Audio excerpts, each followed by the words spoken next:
بسم اللہ الرحمن الرحیم. میں غلام اکبر اپنی آج کی بات کے ساتھ اپنے یوٹیوب چینل پر آپ سے مخاطب ہوں اور ایسے حالات میں مخاطب ہوں جنہیں کسی بھی صورت میں خوشگوار نہیں کہا جا سکتا. پاکستان ایک شدید سیاسی بحران یعنی اسے مالیاتی بحران کا سامنا تو ہے ہی، اس کے علاوہ انتظامی بحران کا سامنا بھی ہے. کووڈ 19 کا جو پھیلاؤ تیزی سے ملک کو ایک بالکل سٹینڈ سٹل کی طرف لے کے جا رہا ہے. اس کے علاوہ ایک سیاسی بحران بھی موجود ہے، اور یہ سیاسی بحران گزشتہ 3-4 ہفتوں کے واقعات کے نتیجے میں شدت اختیار کر چکا ہے.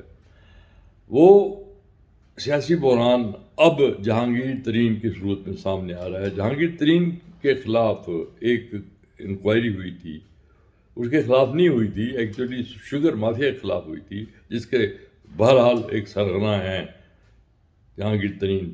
میں ان کو ڈیفینڈ نہیں کروں گا، کیونکہ ذاتی طور پر میں جانتا ہوں کہ عمران خان جو ہے انہیں بڑا لگاؤ تھا جہانگیر ترین خان سے.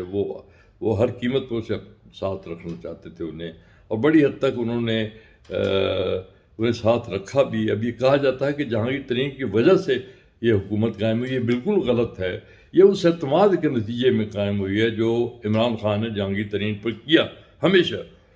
مجھے اچھی طرح یاد ہے، میں جب بھی خان صاحب سے ملا انہوں نے فوراً جہانگیر ترین سے مجھے ملایا کہ بس یہ غلام اکبر آپ کے ساتھ.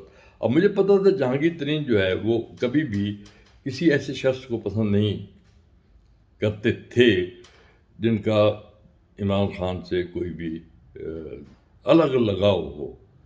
جہانگیر ترین نے آتے ہی میں سمجھتا ہوں کہ عمران خان کی سیکریٹریٹ پر قبضہ کر لیا. اون محمد چودھری جیسے لوگ اور بھی بہت سارے جن کو میں جانتا بھی نہیں تھا، وہ جو میں 2011 کے بعد میں کچھ عرصے کے لیے غائب ہو گیا تھا بعض وجوہ کی بنا پر، تو اس دوران میں جو لوگ قابض ہوئے وہ سارے نامزد کردہ تھے جہانگیر ترین کی. جہانگیر ترین جو تھا نا وہ در حقیقت عمران خان کا دماغ بن گئے تھے. تو میری سوچ یہ نہیں ہے کہ انہوں نے عمران خان پہ کوئی احسان کیا ہے، عمران خان نے انہیں بلڈ کیا ہے. اس سے پہلے کون جانتا تھا جہانگیر ترین کو؟ بس میں اس میں تفصیل میں زیادہ جانا نہیں چاہتا. لیکن اب صورتحال یہ ہے کہ جہانگیر ترین نے ریئیکٹ کیا ہے. وہ بجائے کہ ان سوالوں کا جواب دیں جو ایف آئی اے نے ان کے خلاف کھڑے کیے ہیں اور جن کے نتیجے میں ایک سنگین مالیاتی اسکینڈل سامنے آ رہا ہے. یہ جو کل کی خبر تھی کہ 36 اکاؤنٹ ان کے جو ہے نا وہ ملزمت کر دی گئے ہیں، یہ کوئی بغیر وجہ کے نہیں ہیں. اب جہانگیر ترین اگر دباؤ ڈال کر حکومت پر اپنی سیاسی طاقت کا مظاہرہ کر کے یہ تاثر دے کے جس کا اظہار وہ اس فیصل آباد کے دجال نے کیا ہے کہ ہم تو انتظار میں ہیں کہ اگر ہم سے کوئی رابطہ کرے تو پھر ہم سوچیں گے. اب وہ جہانگیر ترین جو ہے نا وہ ایک اچھے انسان بن گئے ہیں ان کی نظروں میں، اور وہ انتظار میں ہے کہ وہ رابطہ قائم کریں. اب میں نہیں سمجھتا کہ جہانگیر ترین اتنی بڑی غلطی کریں گے، لیکن پھر بھی صورتحال سیاسی نظام کے لیے کوئی اچھی خبر نہیں ہے. اب عمران خان کے سامنے دو ہی راستے ہیں، یا تو یہ کہ وہ یہ رسک لیں کہ اسی نظام کے ساتھ آگے بڑھیں اور ہمیشہ ایک ایسی صورتحال کا سامنا کرتے رہیں جیسی کہ موجود ہے. یہ پی ڈی ایم کا ایشو نہیں ہے، پی ڈی ایم ختم ہو گیا اور کئی پی ڈی ایم بن جائیں گے. اب یہ بھی ایک نیا پی ڈی ایم بن رہا ہے جہانگیر ترین کے حوالے سے. یا تو جہانگیر ترین کو انہیں بالکل totally clean bill of health دینا ہوگا، تو وہ اس کے بعد معاملات یہ ختم ہو جائیں گے، اور شاید ایسی صورت پیدا ہو جائے کہ اگلے انتخابات تک یہ حکومت جو ہے نا وہ اس قابل ہو کہ وہ اپنے ایجنڈے پہ عمل کر سکے.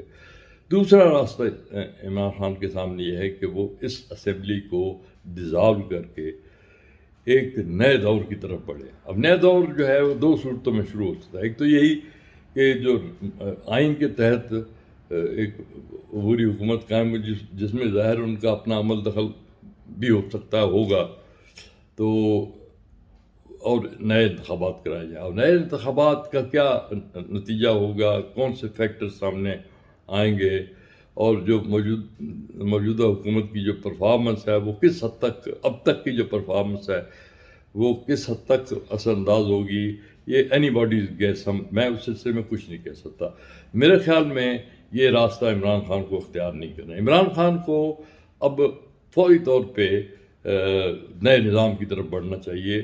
وہ اعلان کریں 1956 کا فرانس جو ہے نا اس کی وزٹ کریں، دیکھیں کہ وہاں گائی مولے کی حکومت نے، گائی مولے وزیر اعظم تھے، انہوں نے کس طرح سے فرانسیسی پارلیمنٹ برخاست کی تھی اور ڈیگال فارمولہ کے تحت نئے آئین کے لیے راستہ ہموار کیا تھا، جو ریفرینڈم کے نتیجے میں سامنے آیا تھا. جس ریفرینڈم میں عوام نے منظور کیا تھا، اس کے بعد ففتھ ریپبلک قائم ہوئی تھی. اب میں آتا ہوں، یہ بنیادی طور پہ میرا آج کا موضوع نہیں ہے. میرا موضوع وہ بڑی غلطیاں ہیں، 3 یا 4 بڑی غلطیاں ہیں جو ہمارے 3 جنریلوں نے کی اور جن کے نتیجے میں پاکستان آج اس صورتحال کا سامنا کر رہا ہے. پہلی بڑی غلطی جنرل ضیاء خان نے کی. میں اس پاکستان کے فال کے حوالے سے نہیں بات کر رہا، میں اس سے پہلے کی بات کر رہا ہوں. جب انہوں نے ایوب خان، صدر ایوب خان کی حکومت کا تختہ الٹ کر اقتدار پر قبضہ کیا اور لیگل فریم ورک آرڈر کے ذریعے انہوں نے فوری طور پر 1 یونٹ کا خاتمہ کر دیا. 1 یونٹ جو تھا وہ 1956 کے آئین میں پیرٹی کے اصول کے تحت قائم ہوا تھا کہ ایسٹ پاکستان اور ویسٹ پاکستان دونوں میں پیرٹی ہوگی. اور اس کا ایک مقصد اور بھی تھا کہ نیشنل انٹیگریشن کی طرف بڑھا جائے، اور نیشنل انٹیگریشن کی طرف سفر جو ہے بڑی تیزی سے شروع بھی ہوا تھا.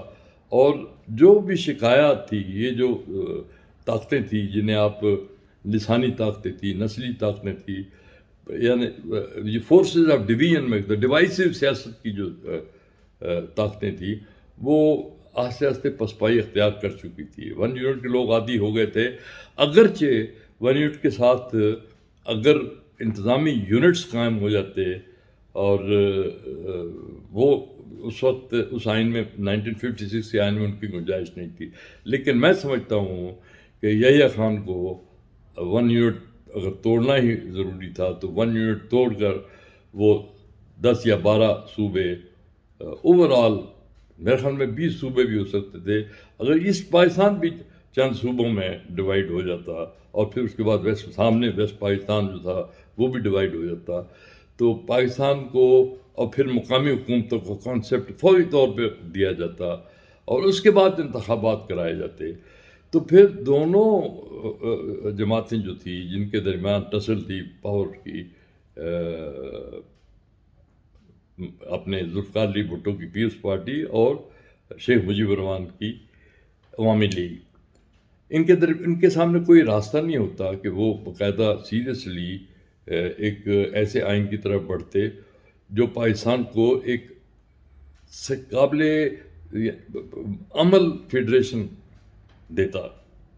اب ایسا نہیں ہوا. بدقسمتی سے ہم نے راستہ کھلا رکھا، اور اگرتلا سازش کیس کا ایک مرکزی کردار، وہ ایک نہیں وہی مرکزی کردار تھا شیخ مجیب الرحمان، اس کے ہاتھ میں ڈکٹیٹنگ پاورز دے دی گئی.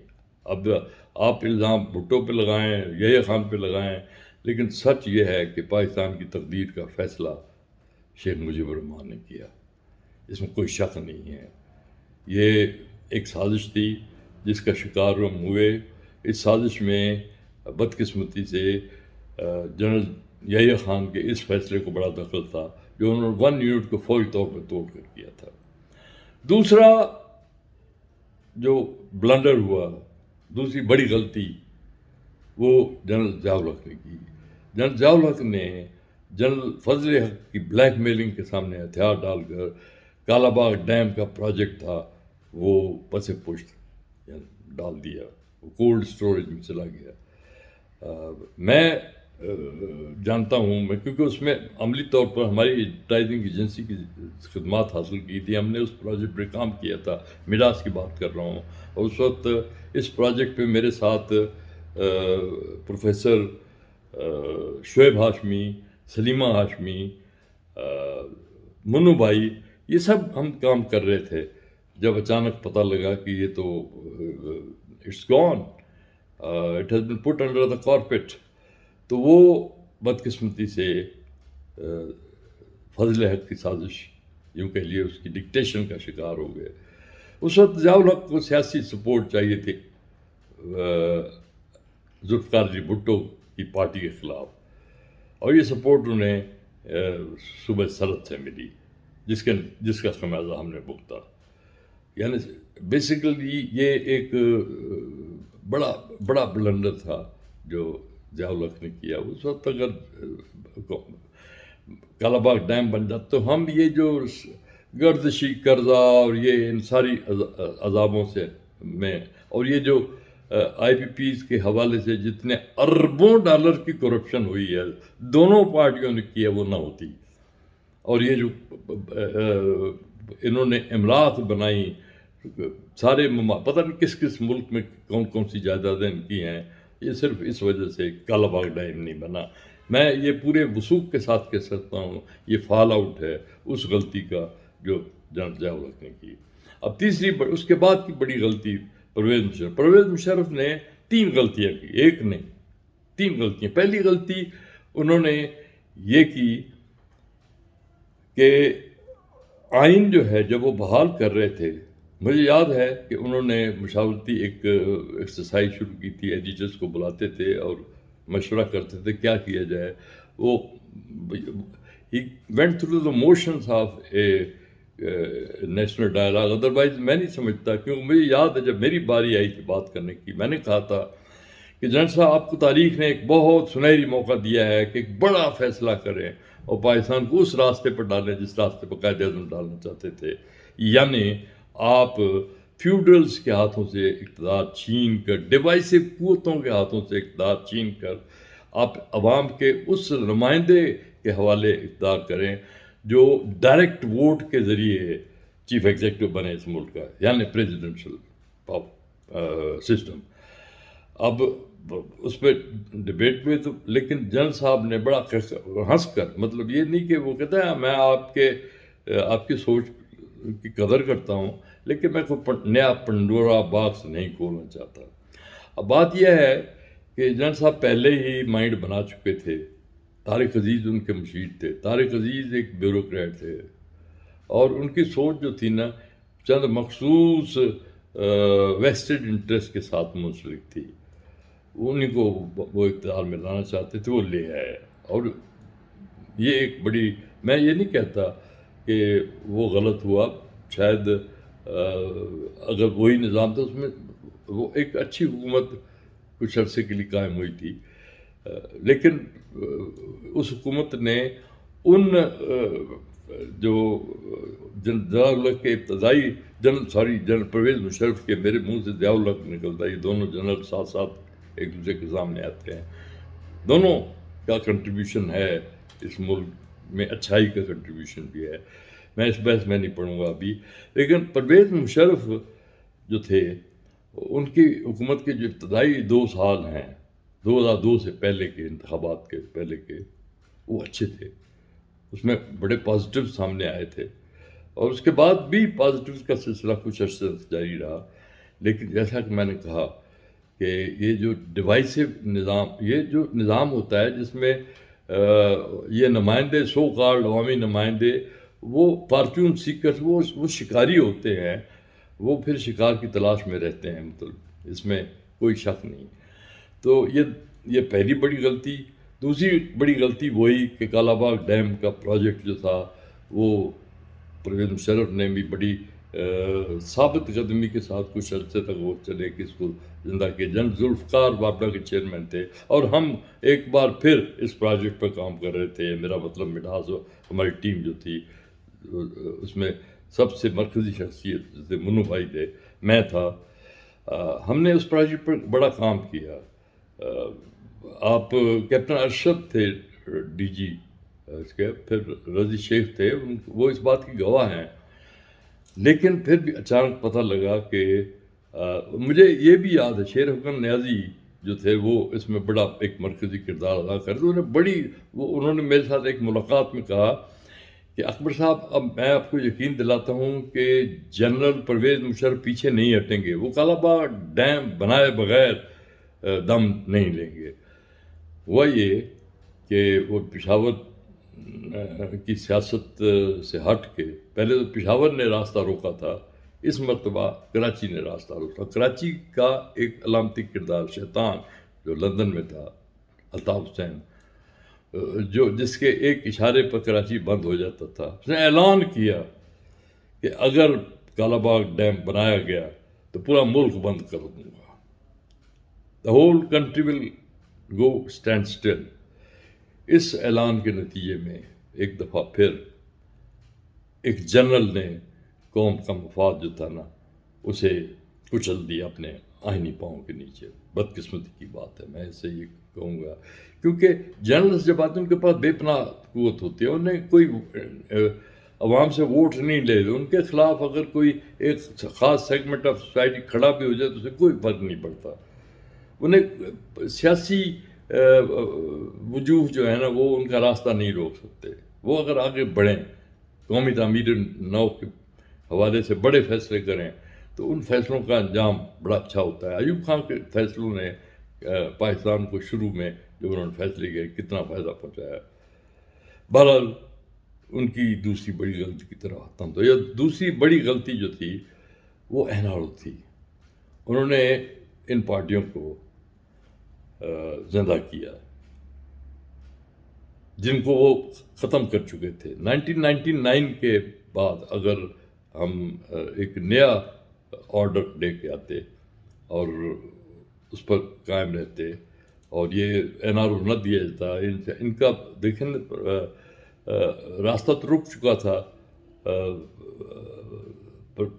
نواز شریف تیسری مرتبہ وزیر اعظم نہیں بن سکتے تھے.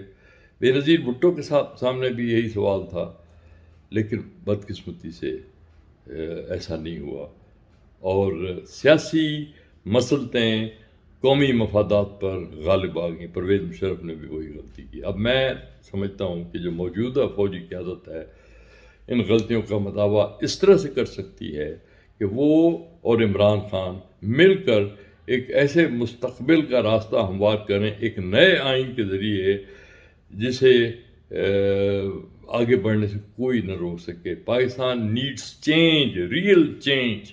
یہ جو ہے نا کاسمیٹک تبدیلی وہ عمران خان کر کے دیکھ لیا. وہ اس نظام کے انڈر کوئی بڑا کام نہیں کر سکتے. بلکہ میں سمجھوں ان کی سکسیس کا جو ماڈل ہے وہ شوکت خانم ہسپتال ہے، نمل یونیورسٹی ہے. اب وہ ماڈل پاکستان میں بھی چلنا چاہیے. مطلب یہ ہے کہ حکومتیں جو ہیں وہ ہمیشہ ٹیکنوکریٹ چلاتے ہیں. دنیا بھر میں، چائنا میں، امریکہ میں جو صحیح حکومتیں ہیں وہ ٹیکنوکریٹ چلاتے ہیں. وہ یہ عوامی نمائندگی، ان کا کام جو ہے قانون سازی کرنا ہے. تو جب ایسا نظام ہوگا جس سے مقننہ اور انتظامیہ بالکل الگ ہو جائیں گے تو اس صورت میں ظاہر مقننہ میں بڑے اچھے لوگ جائیں گے، پڑھے لکھے لوگ جائیں گے، کیونکہ لٹیروں کے لیے کوئی راستہ نہیں ہوگا ڈاکے ڈالنے کا قومی خزانے پر، کیونکہ وہ حکومت کا حصہ نہیں بنیں گے.